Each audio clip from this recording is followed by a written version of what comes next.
السلام عليكم. هنعمل مع بعض النهارده شويه دقه حلوين كده من بتوع زمان، اللي لما تحطهم على الحاجه ريحتهم تجيب اخر الشارع. يلا نسمي الله ونصلي على الرسول عليه افضل الصلاه والسلام ونبدا الفيديو.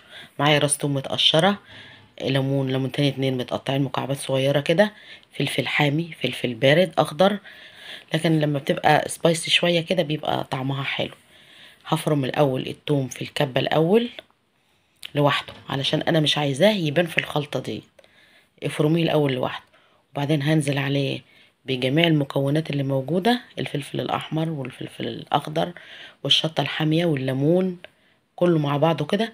وهنزل عليه باربع خمس معالق خل كده، وهاخد المكونات دي كلها وهضربها في الكب ضرب متقطع. انا عايزة الفلفل يبان، بس مش يبان قوي زي ما انت شايفة كده. كده الدقة اصبحت جاهزة. هنجيب بقى المكونات اللي هنحطها عليها كده نص جاهزة. ده معايا معلقة بابريكا محترمة كده، معلقة كمون، بلاش شطة، احنا حطينا شطة لكن لو ما حطيتش شطة حط شوية، معلقة فلفل اسمر، معلقة السبع بهارات، وهنحطهم عليه. وهنحط 3 معالق ملح، كفاية قوي على الخلطة دي 3 معالق ملح، احنا مش عايزينها مملحة قوي. للسمك، للبدنجان برضك زي ما انا قلتلك.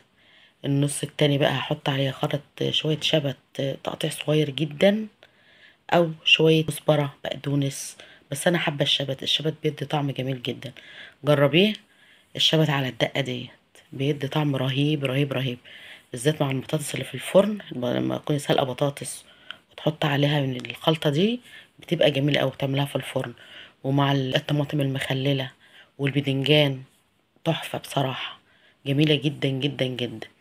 هعبي بقى الخلطة دي في برطمان ودي في برطمان، احطها في باب التلاجة، احطها في الفريزر واسحب منها زي ما انا عايزة. هي مش هتتجمد معاكي لو حطيتها في الفريزر، لان احنا حاطين ملح عليها.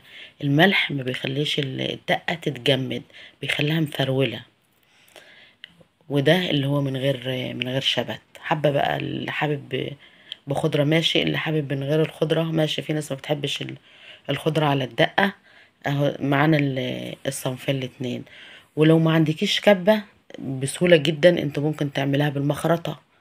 لو عندك كمية كبيرة هتعملها بالمخرطة، هتنضفي الفلفل والشطة والحاجات دي وتحطها في صينية كده وبالمخرطة وتعمليها.